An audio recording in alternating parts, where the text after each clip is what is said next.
Viewer discretion is advised.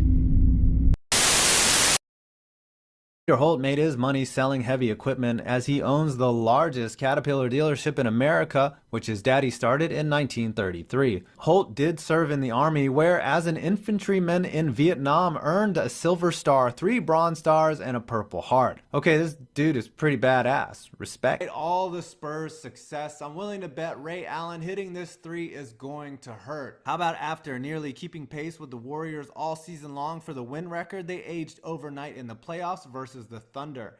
And now Kawhi is all alone, and you're going to find out that Pop being a dick to reporters when you're winning is strategic, but when you're losing, he's just being a dick.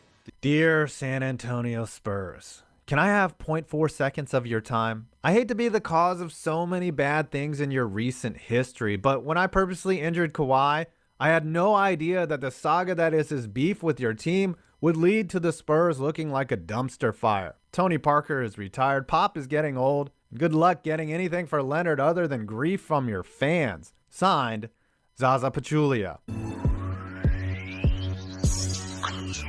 Spurs fans might think it's not so bad being 4th on this list. Then you realize this blowout occurred in the playoffs as Showtime and the Lakers opened their first round series with an epic ass whooping. The Spurs limped into the playoffs with a 35-47 record. The game was uglier than that as San Antonio got a total of 12 points from their bench, and guys named Magic Johnson, Kareem Abdul-Jabbar, and Byron Scott feasted on the Spurs' porous defense. The Spurs ended up getting swept.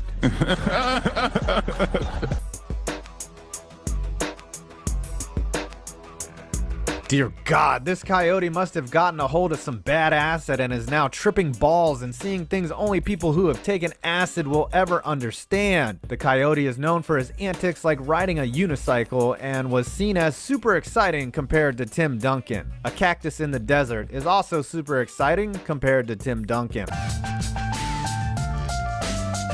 The Spurs, who used to play in the cavernous Alamo Dome, moved into the AT&T Center in 2002. There's also AT&T Stadium, the AT&T Performing Arts Center, and Jones AT&T Stadium, all in Texas. And the AT&T Center is about as exciting as Tim Duncan was. What do you do when a generational talent is waiting in the wings and your star center is hurt? You tank like a submarine with screen doors and go from 1st to 6th in 1997 to get the first pick in the draft and then making the playoffs every year after that. Also in 2007, you knew you could get away with anything because Tim Donaghy wasn't calling shit and tossed Steve Nash into a table.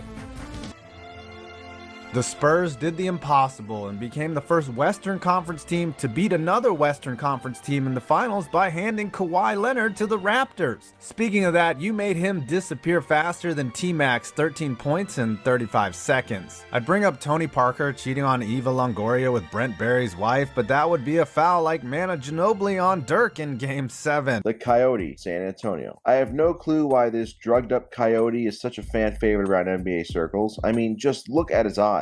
Is this what we really want to be teaching our kids? Really? Rating 5 out of 10. San Antonio Spurs, Tim Duncan. I don't know how he managed to do it, but Tim Duncan somehow managed to maintain superstar status his entire career while skating by of any of the criticism superstar players usually get when they underperform or their team loses. I may sound like a hater, but I'm not. It's just truly fascinating to me. Of course, Tim Duncan didn't lose that often. He won 5 rings, 3 Finals MVPs, 2 MVPs, and a host of other accolades. His teams won 50 games every year of his career except the 50-game season in 1999 when he won his first title. He was never an elite scorer, but he did so many other things well that it contributed to winning basketball. And it says a lot that his teams were always better with him on the court until the day he retired. Timmy! Sorry, had to do it once. San Antonio Spurs, Al Frederick Hughes. The Spurs were a tough decision to make because they almost never draft highly, and when they have, they've hit home runs, aka Tim Duncan and David Robinson. So the poor bastard who gets this honor is Al Frederick Hughes. Hughes was a phenomenal scorer in college and was drafted 14th overall by San Antonio in 1985 with the hopes of potentially becoming the next George Gervin. That didn't pan out. Hughes lasted just 1 NBA season and finished his career with more shot attempts than points. Tough. San Antonio Spurs, blowing a 3-2 lead in the 2013 NBA Finals, including a 5-point lead with 30 seconds left in Game 6. One of the worst collapses of all time happened to one of the most respected franchises of all time in sports. The Spurs took a 3-2 lead over the 66-win super team Miami Heat in 2013, 1 win away from their 5th 5th championship and their first in 6 years. After a furious comeback by LeBron James in the fourth quarter gave Miami the lead, the Spurs weathered the storm, taking the lead right back and forcing some turnovers to take a 94-89 lead with 30 seconds left. LeBron hit a 3, cutting it to 2, and then Kawhi Leonard split a pair of free throws, making it a 3-point game. LeBron missed a 3, and it was rebounded famously by Chris Bosh and kicked out to Ray Allen for a famous game-tying 3 with 5 seconds left. The game went into overtime, which Miami held on to win. Game 7 just felt like an inevitable Miami win, and that's exactly what happened. But Game 7 in its own right was a classic game, going down to the final minute, including Tim Duncan missing 2 point-blank bunnies that would have tied the game, before LeBron put the game away for good on the next possession by making a shot to give the Heat a 4-point lead. Miami ended up winning Game 7 by 7 to repeat as champions and sending the Spurs home in heartbreak. But the Spurs would get their revenge a year later, winning the 5th and final championship in the Tim Duncan era over the hated Miami. San Antonio Spurs, Doug McDermott. Truth be told, the Spurs are now terrible and get basically no attention, so it was hard to say who was overrated, but I said McDermott because he was the highest paid player on the team, despite starting 0 games and averaging just 10 points. He's good for some 3-point shooting, but not much else. Although, gosh darn it, doesn't he just look like a scrappy, hardworking daughter dater? San Antonio Spurs, Tim Duncan, 2003. This really wasn't that hard of a choice, as Tim Duncan is the greatest player in the history of the Spurs, and 2003 was by far his best playoff run, especially one that ended in a championship. Timmy averaged 24 points, 15 rebounds, 5 assists, and 3 blocks per game on 53% shooting. He had a historically great postseason in the advanced stats as well, and had a great finals performance, which included his best performance of the playoffs, in my opinion, in Game 1 versus the Nets, when he put up 32 points, 20 rebounds, 6 assists, 3 steals, and 7 blocks on 65% shooting. San Antonio Spurs, Carlos Herrera. Carlos played 3 seasons in San Antonio, appearing in 177 games and starting 65 of them. He averages 4.8 points per game and 3 rebounds a game on 43% shooting. Like everybody else on this list, he did literally nothing well, and there's no explanation as to why he lasted so long besides being a very large human being. I'm going to go out on a limb here and say that among the all-time power forward rankings for the Spurs, he's behind Tim Duncan. I know, it's incredibly brave of me to say. San Antonio Spurs. The Spurs were the model franchise for 2 decades, and now they've devolved into shit. But that doesn't stop the media from propping up Greg Popovich, which is ironic considering he's always treated them like shit. I know everybody loves Tim Duncan, but can we at least be real about his career? The guy put up Carlos Boozer numbers offensively the last decade of his career. He never got any shit for losing or underperforming despite keeping the reputation of a superstar until the day he retired. I still don't know how he did it. If your team had made just a few more free throws in 2013, you'd have 6 rings right now instead of 5. This might not seem like a big deal until you realize your team is never winning any rings ever again. Ray Allen.